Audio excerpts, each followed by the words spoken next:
नमस्ते दोस्तों।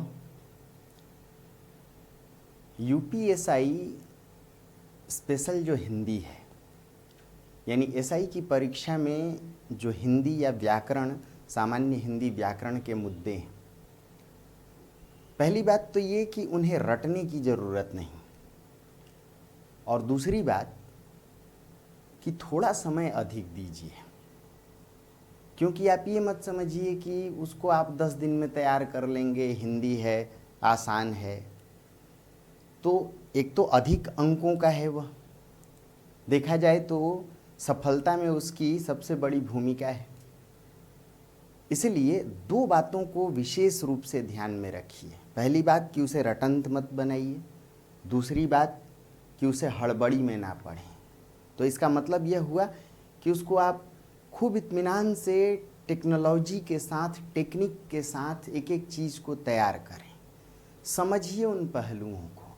इसलिए बार बार कहता हूँ कि जो सामान्य हिंदी है वह अन्य विषयों की तरह या अन्य सेगमेंट्स की तरह वह भी टेक्नोलॉजी पर आधारित है, संकल्पनाओं पर आधारित है। छोटी बड़ी चीज़ों को आप ध्यान में रखिएगा तो परीक्षा में कभी भी आपको घाटा नहीं सहना पड़ेगा, प्रश्नों के उत्तर देने में आपको दिक्कत नहीं होगी। दोस्तों, आइए आज बात करते हैं टेक्निक को लेकर के। सामान्य हिंदी का कोई भी मुद्दा टेक्निक पर आधारित है। जैसे आप देखेंगे कि वर्तनी शुद्धि, इसे लेकर के हम लोग अक्सर रटने की कोशिश करते हैं कि इसमें ये वर्ण आना चाहिए, इसमें ये वर्ण। ऐसी कोई ज़रूरत नहीं है। क्यों दोस्तों? देखिए, कुछ नियम बड़े आसान हैं। फर्ज कीजिए कि किसी भी शब्द में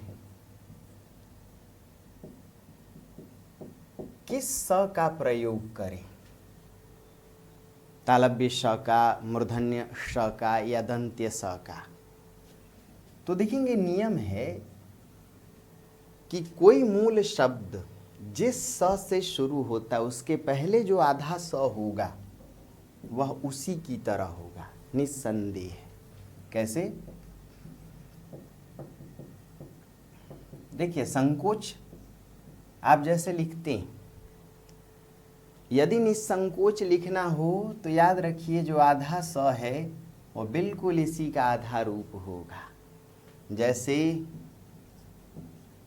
दुशासन लिखना है, अब शासन जिस श से शुरू है, तालव्य श से, तो इसी का आधा रूप। जैसे दुश्शील, तो शील कैसे लिखते हैं भाई? सुशीला, शील, शीलवंत, तालव्य श से, तो ये भी आधा स से।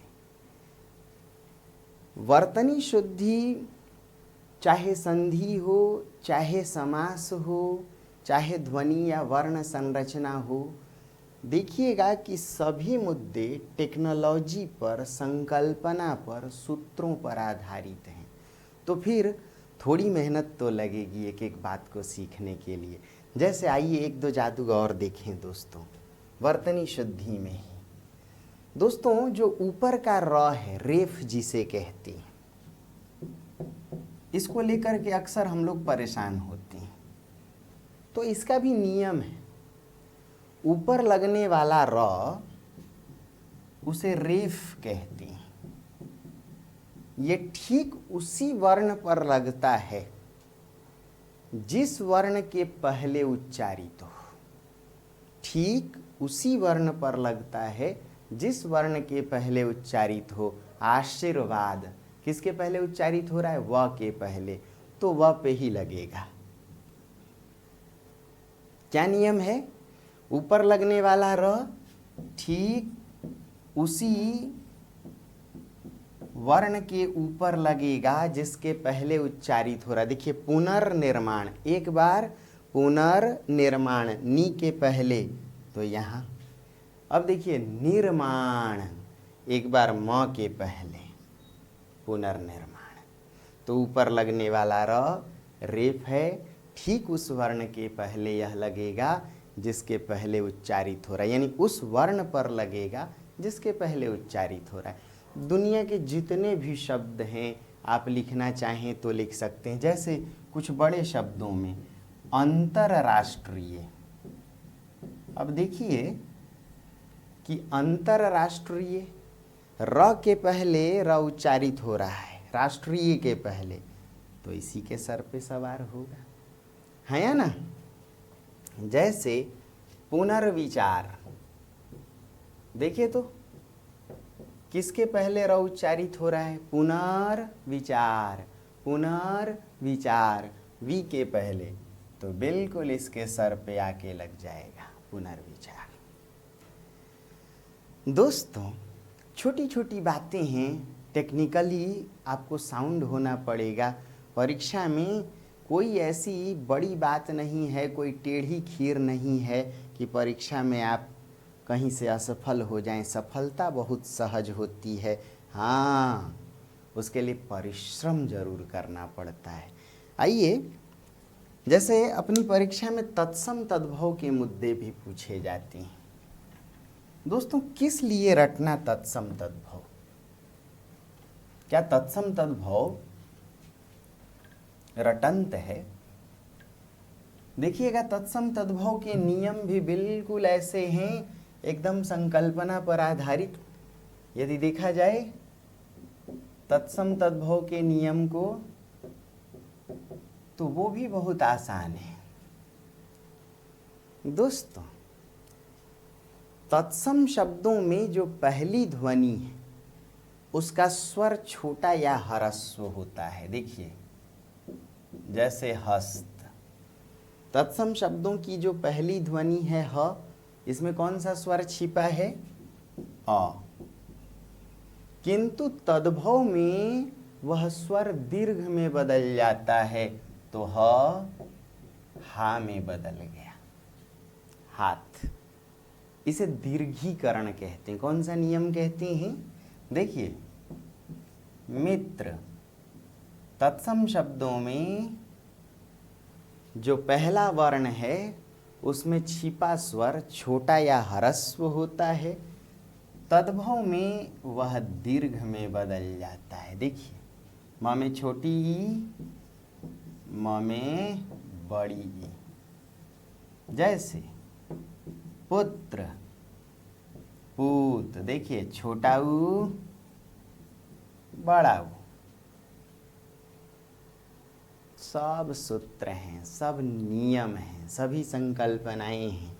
जैसे कुछ और ले लीजिए, जैसे कर्ण, देखिए क में अ, अब यहाँ देखिए कान, क में आ।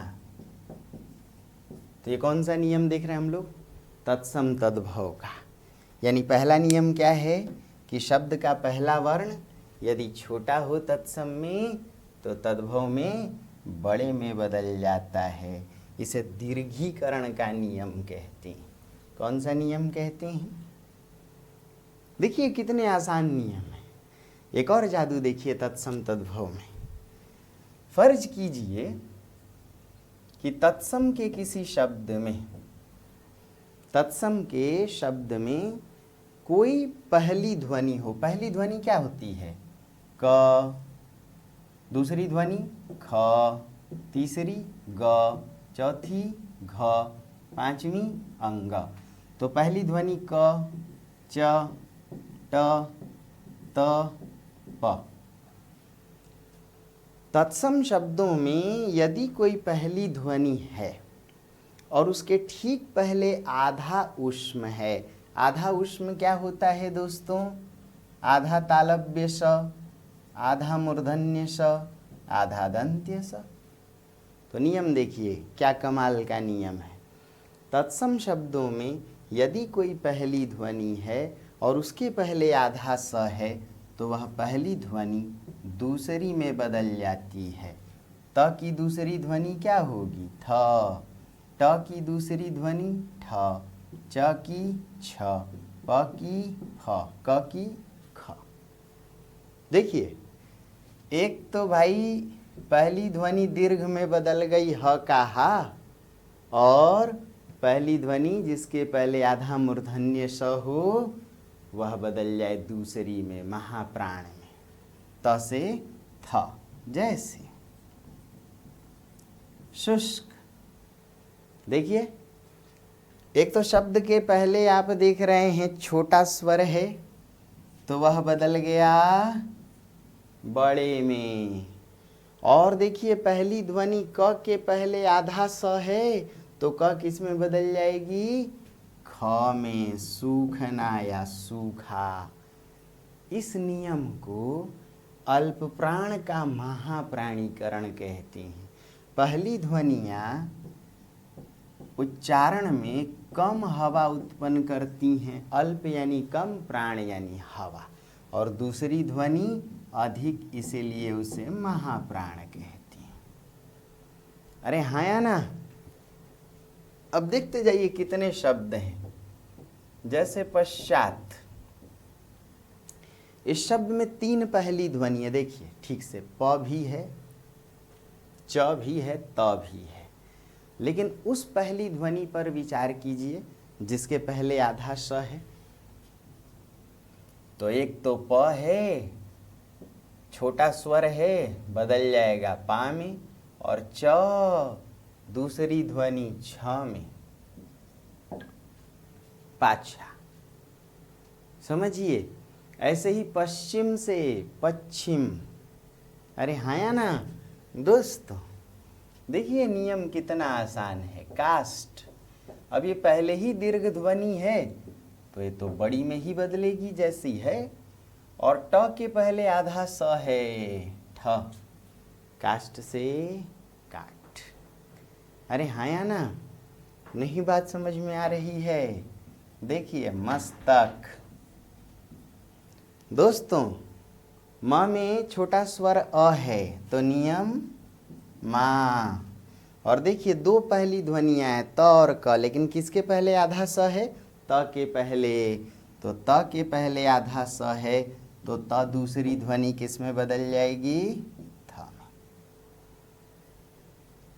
अल्प प्राण का महाप्राणीकरण, इसे कहते हैं तत्सम से तद्भव बनने का नियम। आसान है क्या दोस्तों? ऐसे ही संधि का नियम है, ऐसे ही समास का नियम है। आइए जरा विचार करें, संधि के नियमों को देखें कि क्या उसमें भी टेक्नोलॉजी है जिसके लिए हम लोग इतने परेशान होते हैं। दोस्तों, संधि के नियमों में कुछ खास जादू है। जैसे व्यंजन संधि पर आइए विचार करें।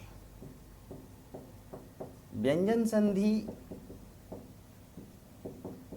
को जब हम लोग समझने की कोशिश करते हैं तो एक तो यह बात देखते हैं कि व्यंजन संधि वही होगी जिसका पहला वर्ण हलंत युक्त होगा या आधा होगा।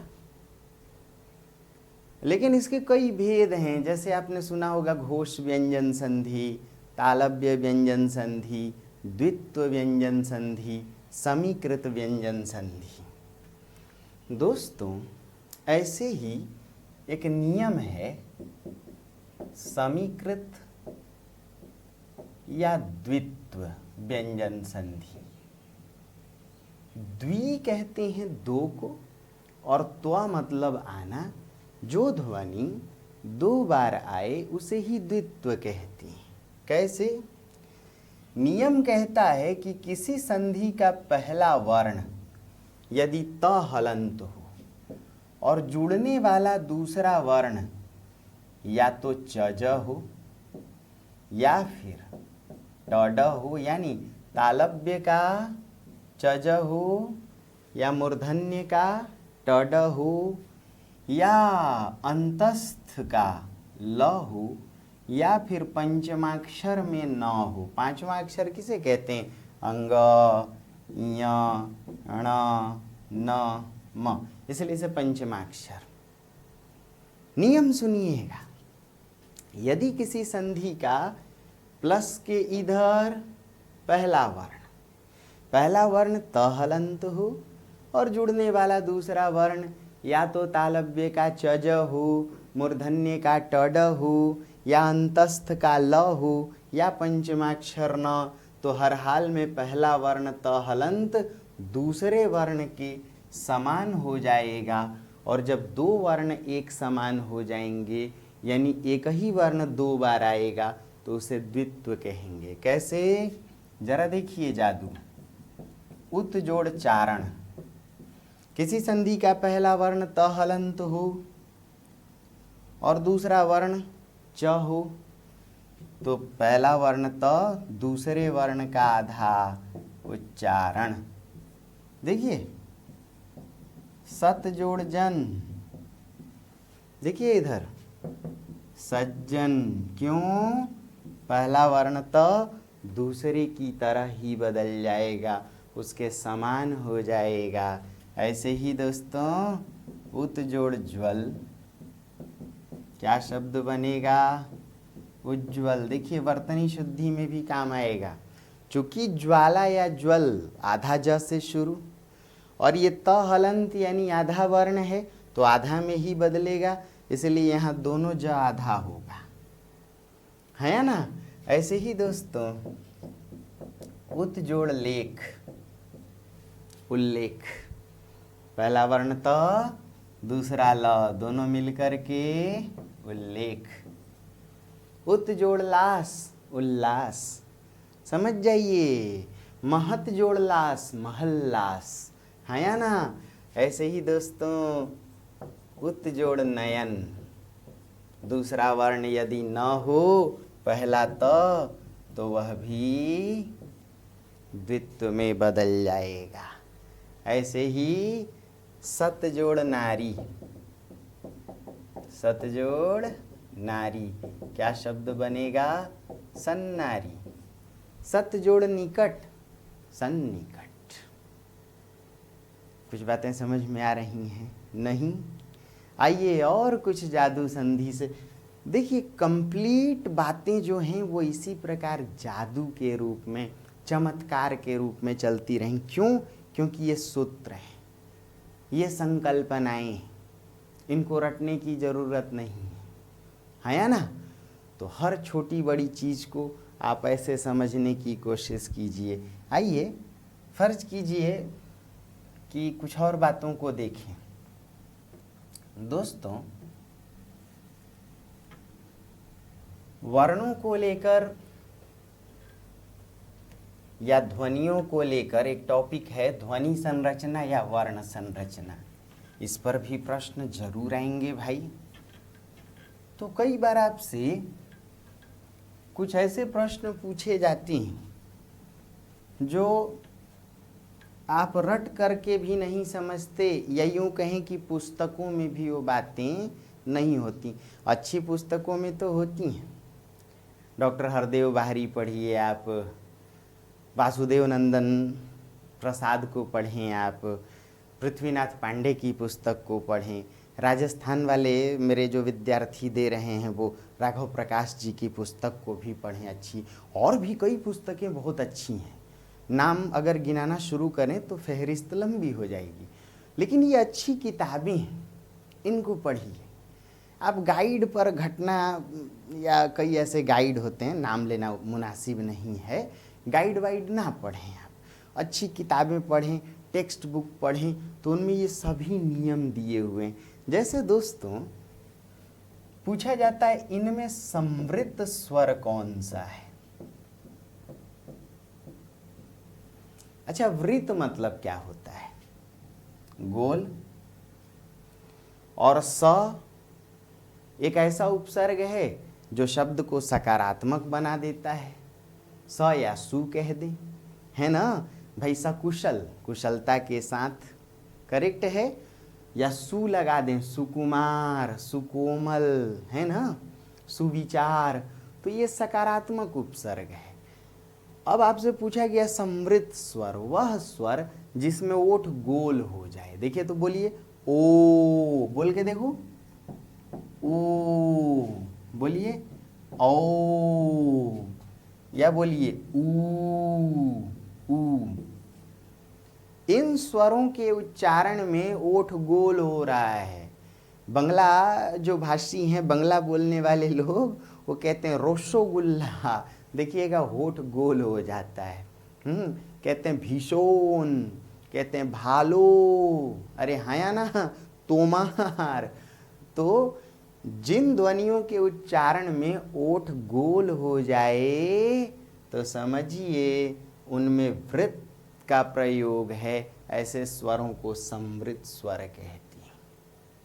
आसान है या ना दोस्तों।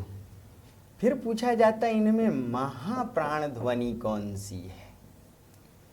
तो महाप्राण ध्वनि याद रखिए, प्राण यानी हवा, महा यानी अधिक। जिन ध्वनियों के उच्चारण में मुंह से अधिक हवा निकले उसे महाप्राण ध्वनि कहेंगे। कैसे, जरा स्वर बोल के देखिए, अ आ ई। मुंह के पास हाथ ले जाइए और स्वर बोलिए, अ आ ई उ। स्वरों में हवा बहुत कम निकलती है, इसीलिए स्वर महाप्राण नहीं होते। लेकिन व्यंजन में जरा बोलिए, क, जोर से बोलिए, क, कम हवा, ख, ग, घ। तो दोस्तों आप देखेंगे कि पहली ध्वनि, दूसरी ध्वनि, तीसरी, चौथी, पांचवी, ये जो पहली है अल्प प्राण, दूसरी महाप्राण, तीसरी फिर अल्प प्राण, चौथी महाप्राण। तो कवर्ग से पवर्ग तक दूसरी और चौथी ध्वनि बोल के देखिए, क, ख। खूब इत्मीनान से मुंह के पास हाथ ले जाइए, कागज ले जाएंगे, जैसे कोई कागज वगैरह हो तो उसका भी इस्तेमाल आप करेंगे तो चीज़ें कुछ इसी प्रकार समझ में आएंगी। कागज का प्रयोग करते ही, जैसे देखें, फर्ज कीजिए कि ये कागज है, क, ख, देखिए ग, घ। दूसरी और चौथी ध्वनि में ऐसे ही छ, ठ, फ, देखिए। लेकिन पहली ध्वनि बोल के देखिए, प, नहीं कागज उतना हिलेगा, हाँ या ना, च, लेकिन देखिए छ, है ना, ट, ठ, ये। तो दूसरी चौथी ध्वनियाँ दोस्तों महाप्राण ध्वनियाँ होती हैं। यदि उनका उच्चारण आप करेंगे तो मुंह से अधिक हवा निकलेगी। करेक्ट है। कई चीज़ें आपसे पूछी जाती हैं। आपसे पूछा जाता है लुंठित व्यंजन क्या है, और आप चुपचाप ऐसे आ जाते हैं सोच करके कि भाई अब क्या करें। जिन ध्वनियों के उच्चारण में दोस्तों जीभ लुंठित हो जाए, एक जगह ना टिके, वह कांपे, इसीलिए लुंठित को प्रकंपित भी कहते हैं। अब ऐसी कौन सी ध्वनियां हैं, जरा बोलिए तो। च, देखिए जीभ कहीं कांप रही है क्या, ट, प, भाई एक जगह जाके छू के आ गई जीभ। लेकिन जरा बोलिए र, बोलिए र, र। इस र ध्वनि में जीभ इस कदर कांप रही है, हिल डोल रही है कि इसे लुंठित या प्रकंपित व्यंजन कहेंगे। किसे, र को। ये सारी चीजें टेक्निकल हैं, इन पर पूरी तरह टेक्नोलॉजी का प्रभाव है। इनको आप कहीं से भी दरकिनार न करें। खूब इत्मीनान से एक एक बात समझिए। पूरे व्याकरण की क्लास, जितने भी टॉपिक हैं, कई मुद्दे आपसे पूछे जाएंगे। एसआई की परीक्षा में संधि है, समास है, संज्ञा है, क्रिया है, सर्वनाम है, विशेषण है। आप देखें तो तत्सम तद्भव शब्द है, ध्वनि वर्ण संरचना है, वर्तनी शुद्धि है, वाक्य शुद्धि है। कई ऐसे मुद्दे हैं, कुछ हटके भी मुद्दे हैं। देखें तो पारिभाषिक शब्द भी आपसे पूछ लिए जाते हैं, पत्र लेखन के भी कुछ मुद्दे आपसे पूछ लिए जाते हैं। कुछ लोगों को लगता है कि ये सिलेबस में नहीं है, हटा दिया। अरे नहीं, उसको पढ़ के जाइए। हिंदी अंग्रेजी वाले वो ट्रांसलेशन वाले मुद्दे भी पूछ लिए जाते हैं, उनको ढंग से पढ़िए। लेकिन उसके लिए ज़रूरी है खूब इत्मीनान से क्लास करें। अपनी ज़िंदगी के कम से कम 60-70 घंटे मुझे दीजिए। और ये SI स्पेशल सामान्य हिंदी किस ऐप पर क्लास चल रही है दोस्तों? भारती लर्निंग ऐप पर। वहाँ लगभग पूरा सिलेबस तैयार हो चुका है, रिकॉर्ड कर दिया हूँ। अब कुछ टॉपिक छूटे हैं, वो भी आपको 10 दिन के भीतर सारे टॉपिक मिल जाएंगे। इतना ही नहीं, हर टॉपिक पर एक अलग से प्रैक्टिस सेशन भी भारती लर्निंग ऐप पर हम लोग लेकर के चलेंगे। दूसरी बात कि जैसे आप सिलेबस फिनिश कर लेंगे तो प्रैक्टिस के साथ टेस्ट सीरीज के भी मुद्दों पर काम करेंगे, यानी कई प्रैक्टिस टेस्ट हम लोग देखेंगे। तो स्वागत है आप सभी का भारती लर्निंग ऐप पर।